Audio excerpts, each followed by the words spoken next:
Welcome to another episode of Founders Club. Today we're going to be talking to Tristyn and Kamohai Kalama. They are the stars of HGTV's hit show Renovation Aloha, and they are doing 25 plus multi-million dollar real estate flips each year in Hawaii. In this interview, they're going to be taking us through their incredible story and sharing some of their best tips on doing real estate deals. If you have any questions, put them on the box down below. As always, if you like money and you like real estate, this is the show for you. Hit that like button, subscribe, check out the links in the description below, and we'll see you on the inside. Welcome to Founders Club, the show for real estate entrepreneurs. All right, welcome to another episode of Founders Club. I'm here with Tristyn and Kamohai, and husband and wife duo, designer and real estate investor team, and stars of the HGTV show Renovation Aloha. Welcome to Founders Club. Right on, my man. I appreciate you for having us. We're excited to be here. I know. Thank you. We're excited to be here. I've never been called a designer before, but I'll take it. Thank you. Nice. We'll count it. So why don't we just start with just kind of a little bit of backstory, and I like to find out a little bit about just how everybody got into the game of real estate. Yeah, love that. Do you want to start? Go for it.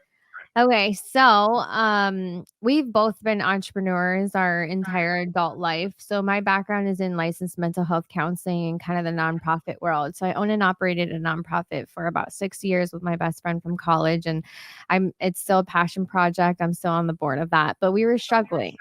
Between 2016 and 2018, we had a lot going on. We got married, we had our 2 children, we were both building our businesses. He owned and operated men's retail clothing stores, had a couple stores here with his brother in Hawaii and then also in San Diego. But we were in debt. We were $80,000 in debt. We were renting, and I felt like a door was locked to a world that I just needed to get into. I felt like we were missing something. And I was on the couch with my newborn and I saw a commercial for real estate. And I was like, maybe that has the key to open this door. And we went to the seminar, and kind of the rest was history. Yeah, Nice. it was Yeah. interesting because I was very hesitant at that time. I mean, we closed the stores down, and that was really like a passion thing for my brother and I. And I was actually going back to school. I went back to school. I thought I was going to become a lawyer. Mhm. I graduated with a degree in political science and economics, and I was going to take my LSAT. And then she's like, throws this curveball at me and says, "Hey, we're going to go to this real estate seminar. You should come." And I briefly looked at it, and the guys up there were saying, "You can buy houses with none of your own money." And I was like, bro, this sounds like a scam. Like legit, there's no possible way. We're in Hawaii where the median price point for a house is $1,050,000. Like, I'm 80 grand in debt. How am I going to buy a house? You Right. know what I mean? Farthest thing from my We were mind. just struggling to buy diapers and groceries. Yeah, but I went with her, and the 3-hour thing turned into a 3-day thing, and somewhere along the way, something switched in my brain. I saw a local guy from Oahu up there saying he was working on 7 houses, and he looked like me, he talked like me, and it really gave me that little push to be like, okay, let's dig into this. Yeah. So then we just started flipping houses, had no idea what we're doing. You know what I mean? Just struggled through those. We like to say we got a master's degree in flipping our first couple deals, and everything that could have went wrong absolutely did go wrong. But we just didn't give up because we both felt that we found a passion on how we could create wealth for our family, how we could impact lives, put locals back into homes. And so we just kept going. And so we've been doing it since 2018. And yeah, and now we have a show, which we never set out to have. But yet here we are. So Yeah, definitely want to talk about that as well, how that all happened. Yep. So you're 80 grand in debt, you're trying to figure out your next moves. Sounds like you're in a tough spot. you go to this real estate seminar. What real estate seminar was it, by the way? It was It was for a Fortune Builders yeah, event. and they're Fortune based Builders. yeah, Yeah. have you heard of Fortune Builders? Yeah, that's Than Merrill and those guys. Shout Yeah, out to those guys. Yeah, Great yeah, shout out group. to those guys. That so was the first one. they definitely laid a foundation to really teach us how to fix and flip. I mean, and it was game changing for us, and they did a good job at that. But then we just continued our education from there, and we learned how to go direct to seller. So we started marketing and built out that whole side, and that's really what skyrocketed our business. The direct to seller approach. Yeah. Yes. Yep. Yes. Okay. Yeah. Because prior we were just making offers off of the MLS.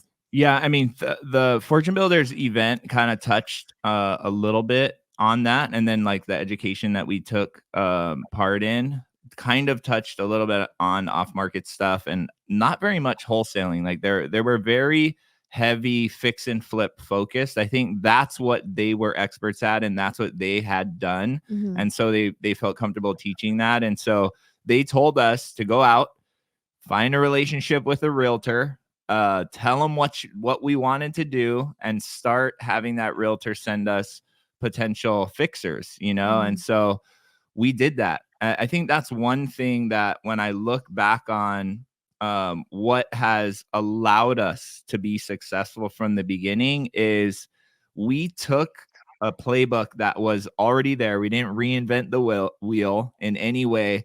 They gave us directions. We fully committed to those directions and took massive action. Yeah. And we literally did it step by step by step by step for a long time. I mean, we were putting offers in for 8 months before we got our first house, you know? So it was a long process. And then, I mean, that first house was a doozy, but yeah, a lot of credit to Than guys at Fortune Builders. Yeah, let's yeah, great group for sure. I'm guessing that might have been in San Diego as well, or was that out there? It was out here, so I think they still do them, but it was their once or twice a year where they come and they put an event out Nice. here in Hawaii. Yeah. So you took the course, and then a lot of people, they go to seminars, they get motivated, they get excited, and then the notes that they took, they go to one side of the desk, then they go a little further on out on the side of the desk, then they end up on the shelf, and next thing you know, you're never thinking about it again. But you guys, you took massive action. So let's talk about that piece right there. Tell me about, like, what was the action you think you guys were taking that made it work? I was blindly and almost ignorantly just doing the thing that was right in front of me, just the next step. So if they said, go and look at comps, or they said, go make this realtor packet and go and find a realtor and have this conversation, we just did that. And I'm so glad at that time that I didn't overthink anything. And I was just blindly, almost like I said, naively doing exactly what they told me to do. And I wasn't second guessing it. And that's really what moved the needle. And we were so motivated to change our situation because it wasn't just about us anymore. It was about the two beautiful children that we brought into this world, and that he wanted to be able to provide a certain lifestyle for them and not be struggling. We wanted to own a home here, and it felt impossible. And so I think desperation was really being so sick and tired of your current situation that there's no other option, Yeah, I think that for sure was probably the number one thing. The pain of staying the same was so great that we knew that we were missing something. Like there was something there that we just weren't connected to yet, And we very much so now, looking back on it, realize that we picked the best vehicle. I mean, I'm biased, right? But I say real estate really was the hidden piece to the puzzle for us that unlocked a whole new world, right? And we took baby steps getting into it, and we're still learning, right? Real estate's the coolest thing because you never get it. It's not a destination, right? You're constantly learning and leveling up. And there's so many ways to make money in real estate that you're always upping your game, But I think back to the beginning sometimes, because nowadays we hold up like big meetups, and we want our community to elevate with us, and we're like, hey, I have the secret sauce, you just have to be willing to do the work. Mhm. Right. And a lot of people just won't do it. They Right. just won't take the action. Like the playbook's right here. And I think back to why was it that we did, and I think it is that we weren't content being comfortable at where we were. Like Right. there was something there that was pushing us and propelling us forward. Yep. And luckily Yeah. we found real estate. Yeah. Yeah. And another thing I noticed you say is it took you 8 months to land your first deal. Again, a lot of people would have given up in that process, but let's talk about that first deal, kind of how you did it and what that was like. Yeah, it was a fun day. So at that time, we were making, I don't know, as many offers a day as we could. And we would then physically go look at the houses. Like now, I can't even imagine doing that. We just don't have the capacity or the time. But back then, when we were just working with one realtor and making offers, we would go look at every single house. And I think there was the day we looked at like 8, maybe 10 houses. And it was the last house we saw in the dark. It was nighttime by the time we got to it. And we couldn't see anything that we were really, I was like with my iPhone flashlight, like trying to look. Um, and that's the house that accepted our offer. And I remember looking at him like, oh my God, what do we do now? You know what I mean? And so we ended up, he already formed relationships with hard money lenders in our local market. And so we had that set lined up, and Fortune Builders taught us how to underwrite a deal very, very well. So I had my whole, spiel. I was raising private money. We ended up closing on the deal, and we just fumbled through that thing. So it ended up having what we thought was maybe $10,000 to $15,000 worth of foundation issues turned out to be $40,000 worth of foundation issues. We have post and pure construction here, and we have a lot of adobe soil. I don't know if you know about adobe soil, but it sucks. And so it ended up just being horrendous. We had the wrong contractor. We obviously had no idea what we were doing, what to look for, and it went way over timeline. And so by the time we were done with the flip, the market was changing. COVID was settling in. It was kind of just a crazy, crazy one. But we didn't lose money. We ended up breaking even because we bought the deal so deep. So, yeah. I mean, that's a testament to making sure that you have those right foundations and you buy right. We always talk about you make the money on the buy, and that holds true every single time. Like I tell you, Yeah. because everything went wrong on that deal and we still didn't lose money. Right. I see today a lot of people getting started, not buying the deal right, and getting taken out before they even get started. Yeah. You know what I mean? And so shout out to Fortune Builders for teaching us how to buy a good deal and underwrite it properly. That man, and she said it earlier, but it was really a blessing that we learned all those lessons on that first one. I think potentially if we went in there, it was a piece of cake and we made 6 figures on that deal, we would have potentially learned those lessons on a later deal, and it might have taken us out. You know what I mean? Like you're gonna go through some hard stuff in real estate. And yeah, we did it in the very first deal we had. Yeah. And it probably didn't feel that way at the time, but looking back, it was probably a great lesson. Absolutely. 100%. Yeah. Absolutely. And so since that first deal, you guys have gone on to do how many deals over the last couple years? Yeah, so right now we're doing between 25 and 30 flips a year on Oahu. And we've found that to be like our sweet spot. It's kind of one of those things where for the size of the team that we want, there's a diminishing return after that many deals. Everything else starts to slow down. Our contractors get overloaded. And so we're okay with doing that many every year.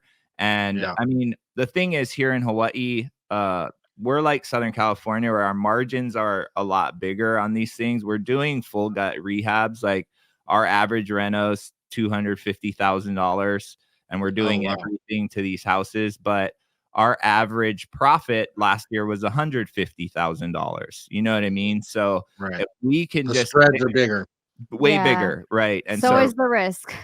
right, Yeah. right. But we stick to that number. That's enough for that one, and then we focus on other income streams as well, right? Through long-term rentals, short-term rentals, But and that kind of thing. we love flipping. Right. It's not something that we'll ever think we'll stop doing, but we flip to then go and buy and hold. So we take our Right. profits and we just buy rentals. You know what I mean? That's Yep. really where the wealth is created.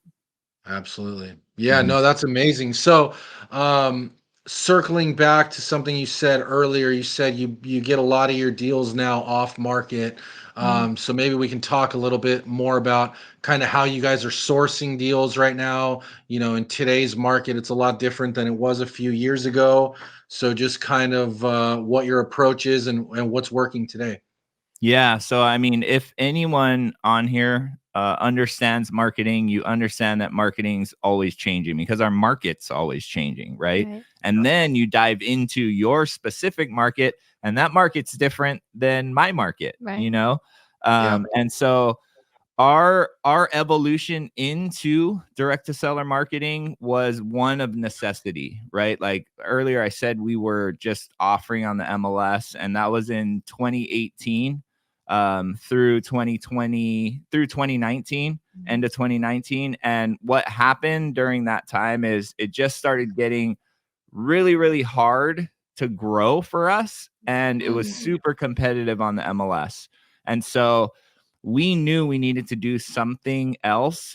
We did get involved with another mentorship that really taught us that we're a sales and marketing company that does real estate as well, right? So I just went to work building out our marketing side, and we started with texting. I picked texting as my platform that I was going to do. And during that time, texting was like really, really good. It was like really, really good, especially here in Hawaii. And so I literally pulled a list, an absentee owner high equity list in my market. I sat down in my office and I sent out 1,000 text messages a day. I did that for I was responding to all the texts. I was doing everything myself. I was getting on the phone with the sellers. I would go out to appointments. I did that for 3 months and I locked up 3 contracts. So to give you some context, prior to that, we had done 3 deals. So so it was game changing for us. The rest of that year, we did 17 deals that year, all off market, direct to seller. And so that gave us proof of concept. We just poured money back into the marketing thing. I hired VAs. So now I have our current marketing looks like texting. We still do texting. We're sending out through launch control about 1,200 text messages a day. We cold call. We have one cold caller that cold calls, and then we are heavy inbound stuff. So we spend a lot of money on PPC and Google ads. And then we have a piece that just looks at MLS deals. So every day combing through all the MLS deals, putting in offers on those.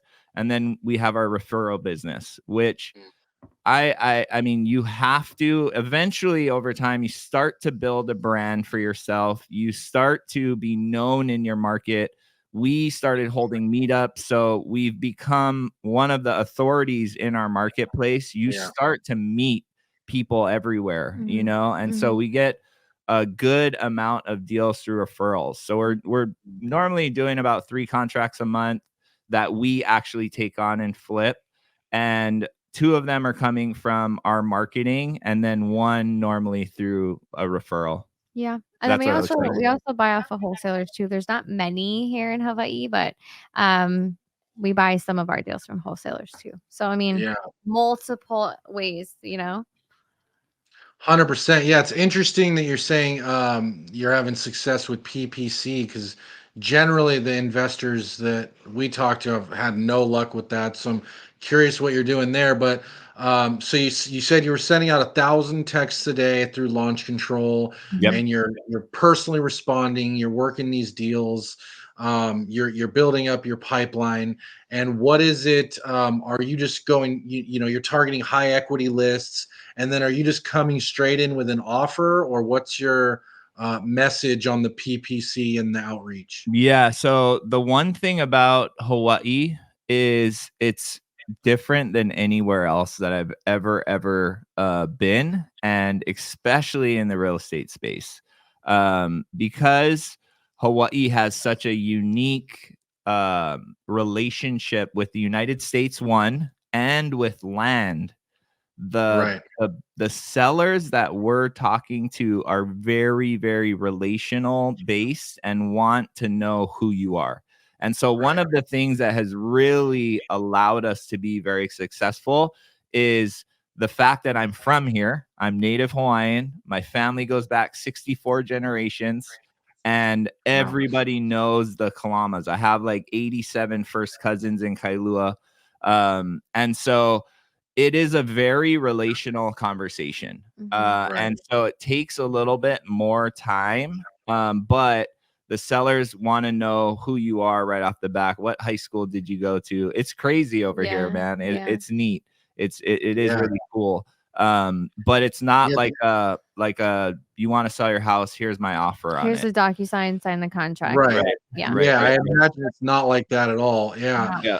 It's actually interesting because I think what you're saying, and it works in any market, right? Is Mhm. you've almost become like an authority in the area. You're local. You've got roots there.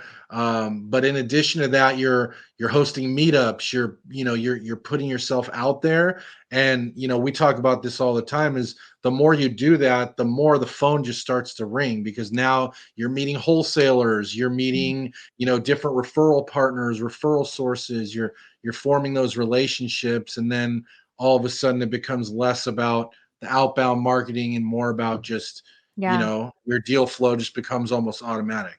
100%, Exactly. 100%. Yeah, and Okay. a lot of the Google stuff too is credibility as well. You Mhm. know what I mean? Like just having your website pop up there. A lot of times we'll just get calls come in. People don't even click our link. You know what I mean? They're Mhm. just looking online. So I mean, I think that's why it's so important to put yourself out there. And you are your brand, you are your business. So if you're not doing social media, it's almost like that's your business card. You have to be doing social media. You have to be sharing your journey no matter where you are in that, journey. You have to share it. You have to be loud about what you're doing and go to meetups and put yourself out there and ask hard questions, because you never know who is going to be there that is going to change your entire path. So, Yeah. yeah. Yeah. Yeah, and then on that note, of the deals kind of coming to you now, and you guys are growing your operation. You've kind of found your sweet spot. What advice would you have to people today that are looking to kind of grow their business, take it to the next level? We yeah. would probably say different things. I don't Oh, know. go for it. I think we'll probably say the same thing. Okay. I mean, there's a lot to unpack there. I feel like it's kind of multi layered. The first thing I would say would be take a step back and do some internal work because if you're going to grow your business, leadership comes into play. And if you're not holistically well rounded as a human being and connected to yourself and dealt with whatever, this is my mental health side coming in, right? But if you haven't dealt with any stuff, it will come out because as you grow your business, the stress comes on. And if you don't have the capacity to withstand or handle that stress, you'll crumble. I'm Mm. speaking from experience. And so that would be the first thing. And the second thing would be record every single freaking thing that you do because as you bring team members on, they aren't robots, they aren't going to know what they're doing. But if you don't have good systems in place to teach them that maximizes time, it's just going to be a recipe for disaster, also speaking Yeah. from experience. So that was really game changing for really my side of the business, which is the paperwork side and the construction side. He's the marketing side, but really recording everything that I do on Loom, and having SOPs for when you get a contract. How do you fill out a contract? How do you open escrow? Okay, how are you raising money? How are you Love building that. out your scope of work? Like all of this stuff, you know, is Yeah. so critical if you're going to start bringing on admin people and project managers and construction coordinators and all this stuff. So SOPs and do the internal work. Yeah, I mean, those are all What would you very say? good things. Did I leave anything No, out? I think so. For someone that's like in the business and they want to grow, right? They're going to trying to scale their business. I think because in the beginning, right? Most of us get started because we want to make money. We want to make money. We're not happy with where we're Yeah. at. Maybe we're struggling, and so that's our motivation. I think That's for sure. once you get to a certain point and you're ready to start growing, Mm. I think you really have to take a step back and figure out what it is you want.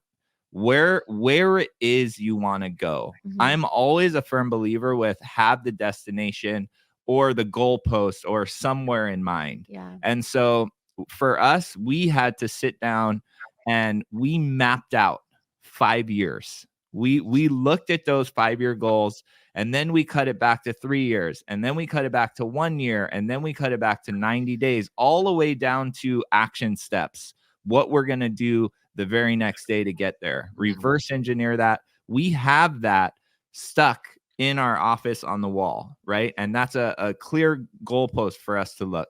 Now, the thing is that's not enough, right? Then you also have to do the internal work to make sure that you're ready to accept all of these things that are going to come, because as entrepreneurs, we have the tendency to succeed our problems away or make enough money and then I'll be okay. Yeah. Right. And we always push the goalpost further and further and further. We get to a certain dollar amount and then we look around, we're like, frick, I'm not happy. Like, what is this? I made $1 million, but I'm not happy. Like, Yeah. why? Yeah. You know? And you see it all the time on social media, these real estate gurus and standing in front of their Lambos and their big houses, and kudos to them, but are they happy? Have they, you know, you don't want to be in a position where you're like, okay, I'm ready to scale. I want to build my business, but why do you want to do that?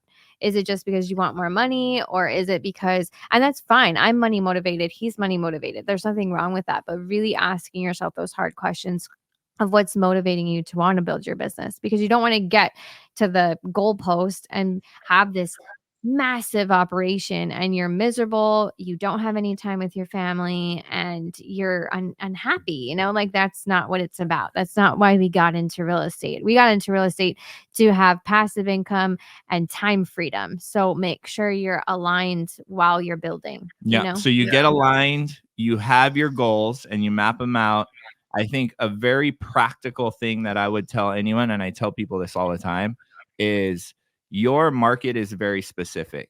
What you need to do is go out into your market. There's meetups everywhere. Every market has people that are operating in it. And you need to go find that person that is doing what you want to do. Their life looks like yours, what you want yours to look like. Their operation looks potentially what you want yours to look like. Success leaves clues. Go freaking bug the crap out of that person, and not really bug them, but you got to add value. Yeah. You got to add immense value to that person, and get in those circles and start networking with those people. And surprisingly, people nowadays, I mean, especially here in our market, are so willing to help others. And the people that are willing to help and want other people to elevate are normally the most successful ones. So that would be a practical first step for someone that wants to grow. Yeah, for sure. Love that. Yeah, I love that. Fully agree. And it sounds like you guys have done a really good job with that too, even identifying like your sweet spot in terms of how many deals a year you guys want to do to create the lifestyle that you're looking for. So it sounds like you guys have done a really good job like mapping all that out. I also really liked what you said about recording everything. I think that's a big one because inevitably you lose team members, and instead of having to train from day one, it's like, here's the playbook, like go through the playbook, you know, if there's checklists, videos, whatever it is.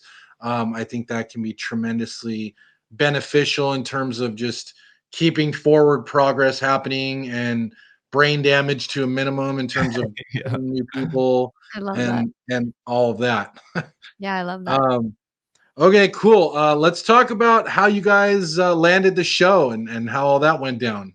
Yeah. That's a fun story too. I think. It is fun. I Yeah. don't know if what other TV hosts or personalities how they got their show, but they slid into our emails and our DMs, and I honestly was like, dude, look at this. Like, it says TV, blah blah blah. I'm like, I'm not gonna touch it because I feel like it's a virus. Like, Or if I yeah, touch the email, it's a scam for and sure. it's a Yeah, scam. exactly. Yeah, For definitely. sure. Yeah. Scam. And so I was like, they're probably from Africa, like trying to, I don't know, get money from us. But I literally just ignored it for months. And then they're still trying to source what they call talent because they're in the developmental stage of trying to create a show here in Hawaii about real estate here. And the real estate community is small here. So they were reaching out to all of our friends, and they were specifically looking for a husband and wife team that does volume. And so all of our friends were like, oh, well, you got to reach out to Kamohai and Tristyn. You got to reach out to Kamohai and Tristyn. And then once they kept referring them back to us, I was like, maybe we should Yeah, probably we're getting look all at these this. calls from our friends saying like, hey, this production company reached out to me. Hey, this production company reached out to me, and I referred them to you. Yeah. And so we're like, yeah, maybe we should look at the email. So then finally I went back, and there was a few emails. I clicked on the one, I responded. I said, hey, a lot of people are telling me to respond to you. Like, if you want to set up a Zoom and talk story, I would love to find out what it is you're even talking about.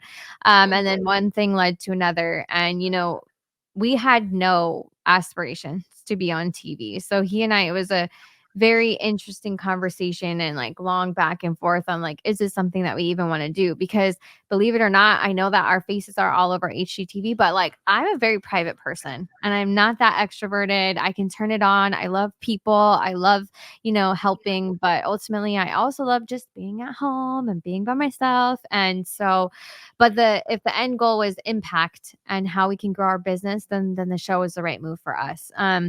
But one Zoom led to more Zooms, which led to a sizzle reel, which led to an act 1, which led to a pilot. I'm probably leaving a step out in there. It's pretty good. But it's a 2-year long process of being greenlit to actually film a season. And so we finally got greenlit, and we filmed all of last year's season 1, and season 1 just aired on February 20th. First episode. The first so we're on episode, the second one. The second episode airs tomorrow, whenever this is filmed, or whenever we shot this. But yeah, it's 8 episodes. And so they filmed 8 of the projects that we did in 2023, and we decided to share it with the world. So yeah, it's crazy. We always say TV was never on the vision board. Never. It was never on the goal board. We were just together, huddled, building our little business just here in Hawaii. Head down grinding, like big dreams, big aspirations, but that threw us a curveball, and I think it was a hard conversation to have. Luckily, one of our mentors at the time was just finished filming his first season of a TV show. And so the first thing Tristyn did after we realized that it was a real production company is we reached out to our mentor and we're like, hey, are these people real or what? Yeah. How do is this legit?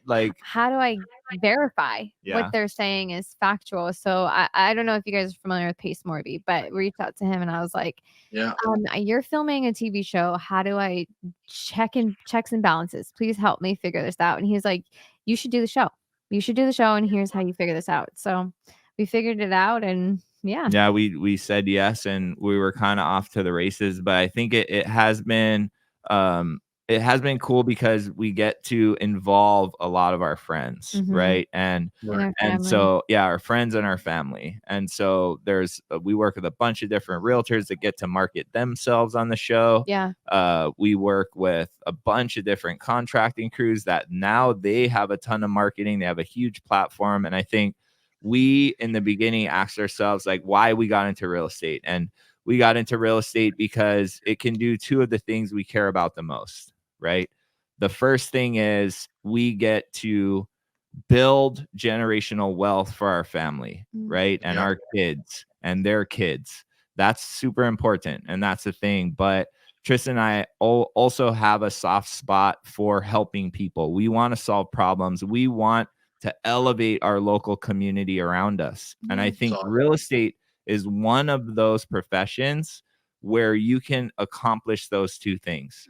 And so that's always our filter. And if an opportunity comes, is that opportunity going to help us get accelerated, right, to do those two things? And if it is, then we walk through that door. And I think TV was just one of those things. Yeah.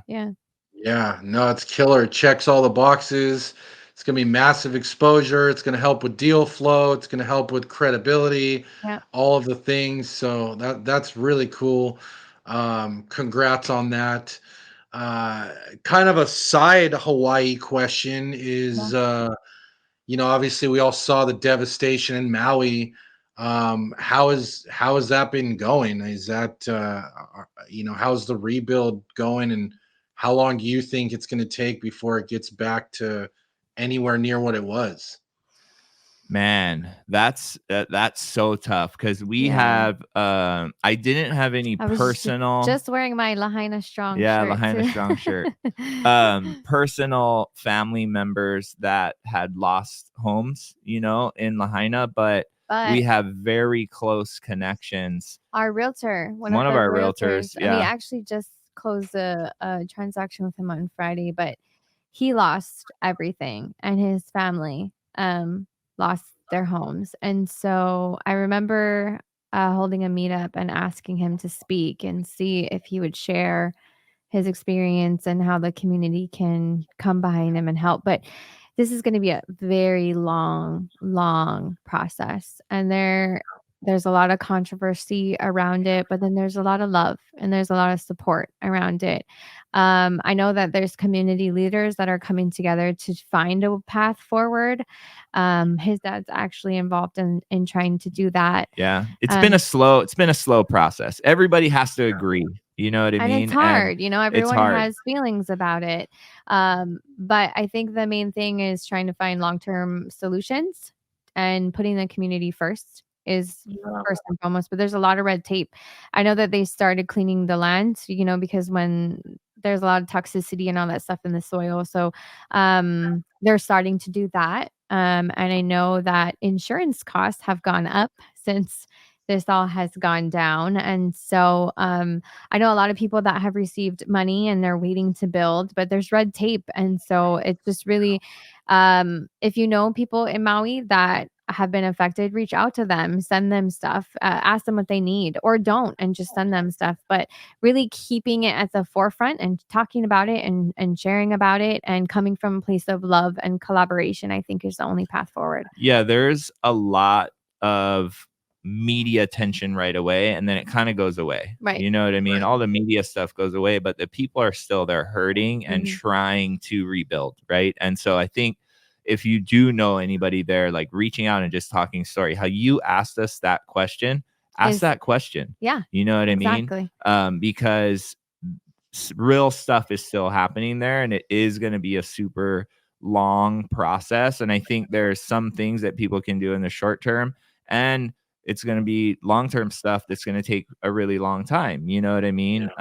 My dad actually met with a bunch of the leaders this weekend. They all got together on Oahu, and they're trying to figure out a path forward. The hardest thing is like everybody has to agree, and then you have to get the state on board, and there's federal monies involved. So like it's just a lot of things that have to be gone through. Yeah. I think while that's all logistically being worked out, the main priority would be finding stable long-term housing for the families that were displaced Right. and lost everything. And I think there's a lot, these families are being put into hotels, and then they're being moved again, and then they're being moved again. And that just causes a level of so much stress and so much anxiety to an already 100%. very bad situation. So I think that should be the focus as well, is finding long-term solutions for these families while they wait to rebuild.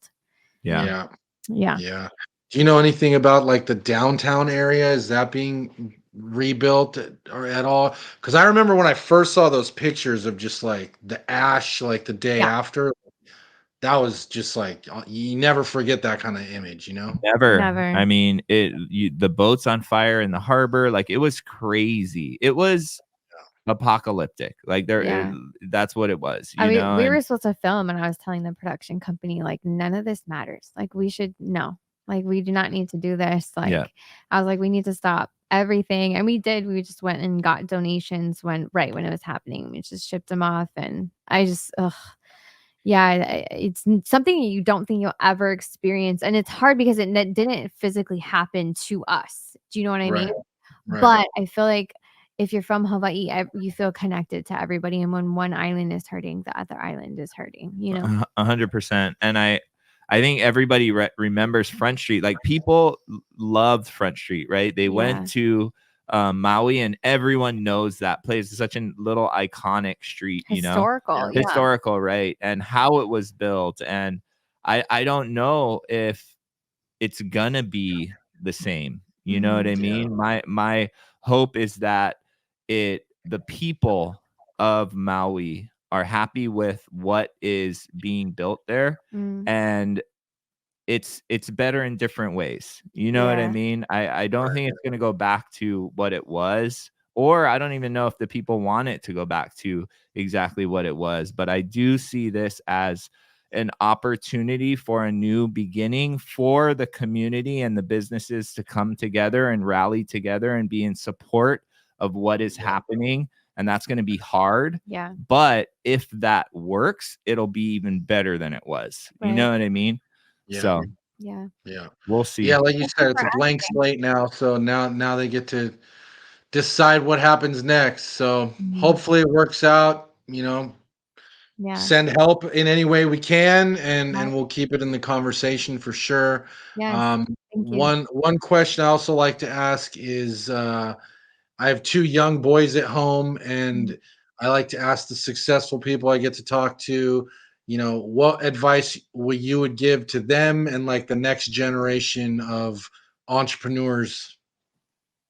Man, that's such a good Yeah, question. I've never been asked that question. That's an unreal I mean, question. the first thing I think that comes to mind was a conversation we had with Alan Akina, who is a financial educator from Hawaii here.